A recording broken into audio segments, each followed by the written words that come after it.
I mentioned earlier that we wanted to get Dave and Morley here tonight. They come to Ottawa every winter to skate on the canal. And as I said, Dave and Morley met on an ice rink. It was in Providence, Rhode Island, in the autumn of 1970. Morley was working in summer stock, 4 plays, 2 months. Dave came through town with one of those cavalcade of rock shows.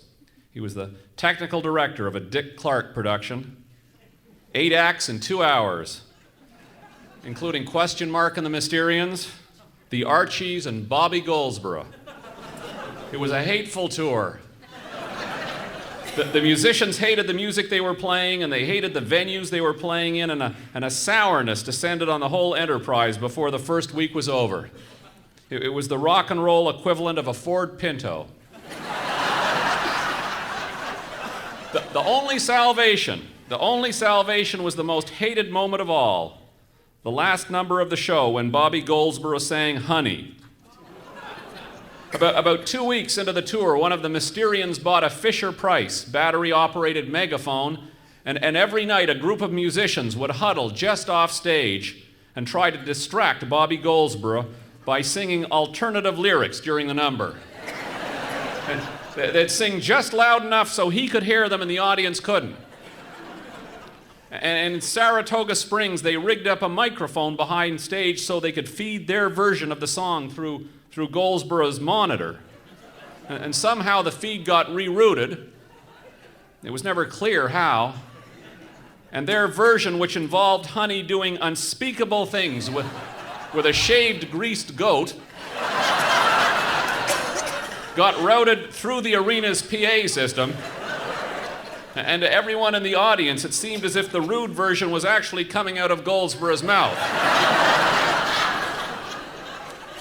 The next morning, he kicked up such a fuss that they had to stop their antics. And instead, every night when it was time for Goldsboro's big number, the Mysterians would move into the audience where Bobby Goldsboro could see them, and they'd put on these big construction ear protectors, and they'd smile evilly and wave at him. Things got so bad that Dave left the show and began to advance it, which meant he would have to arrive in town a few days ahead of everyone else to check the arena out and then, thankfully, to leave town before anyone else got there. And that's how he met Morley.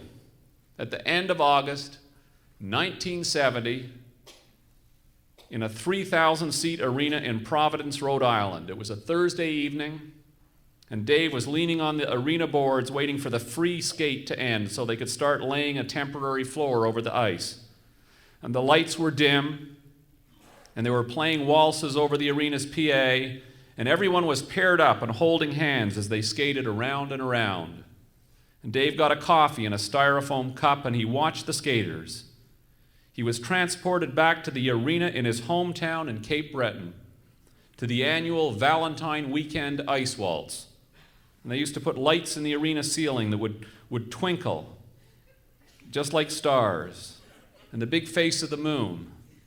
And the moon would wink its eye every so often, and there was a live orchestra suspended on a plywood platform over center ice. Musicians would have to climb a rope ladder before the show began. Haul their instruments up there. And Dave's mother made him promise he wouldn't skate under the platform during the polkas. Because when the orchestra played polkas, the platform would swing back and forth.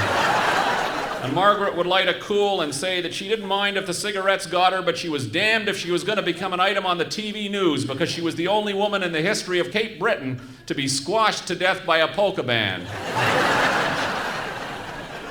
That's what Dave was thinking about when Morley skated into his life. She had long, chestnut hair, cut in bangs that were no more than an inch below her eyebrows. She was wearing a poncho over a blue Army surplus turtleneck sweater. She had bell-bottom jeans on with embroidered cuffs and granny glasses. Dave was bewitched.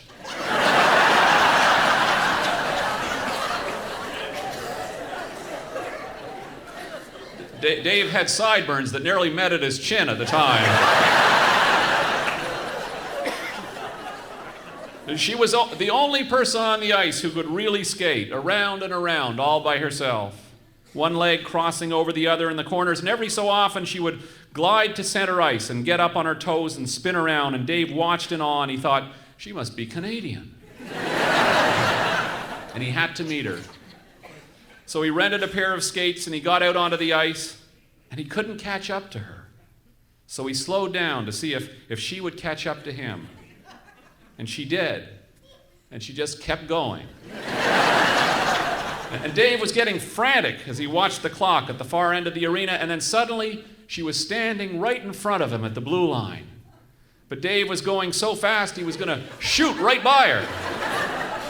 And without thinking, he reached out in desperation and he grabbed a hold of her, and she screamed, and then they were suspended in midair, clutching at each other, and for a horrible moment, face to face, and Dave said, "Hi." And Morley said, "Hi," back, like a question, "Hi?" And then they landed in a heap, and then Dave insisted on driving her to the hospital, where she had 3 stitches just below the chin. And then they went out to dinner, and then he drove her back to the arena where she had left her car, and he invited her to come to the concert the next night. They didn't see each other again for 5 years, but they did keep in touch by mail. Just occasional letters, and Dave's never said much, but he always sent her quirky things. The week after she and Dave had met on the skating rink, Dave sent her a package of silly putty in the mail, and when she opened it, she knew he was the man for her. Another time, he sent her a pair of glow-in-the-dark skate laces, and once a newspaper from Thunder Bay. Morley, who was back in Toronto by then and had left the theater, she was teaching at the time, she read every page of the Thunder Bay paper obsessively, looking for the significant article. Why had he sent it? She finally decided it was her horoscope, which said, "Your love life is on thin ice. Don't let distance cloud your judgment." No, said Dave years later. There was nothing special. I was finished with it, and I just thought you'd like to see it. They were so young, they still thought life had a purpose. They still believed what they were doing was important. When they finally started to see each other, 8 years had gone by. It was 1978. Dave was sick of life on the road. He wanted to come in from the cold, and Morley seemed so normal. When he told her these things, Morley was overcome with absurdity. She was tired of being polite. She didn't want to be normal. She wanted to lose control. But she loved him. She had hope. They got married before the summer was over, and they moved into an apartment near the Grange, and on their very first night together, when they were getting ready for bed, Dave said, "Do you want a little snack?" And Morley said, you go ahead. Dave came back from the kitchen with 4 pieces of bread slathered with mayonnaise. And there were 4 slabs of cooking onion on a plate. And a glass of buttermilk.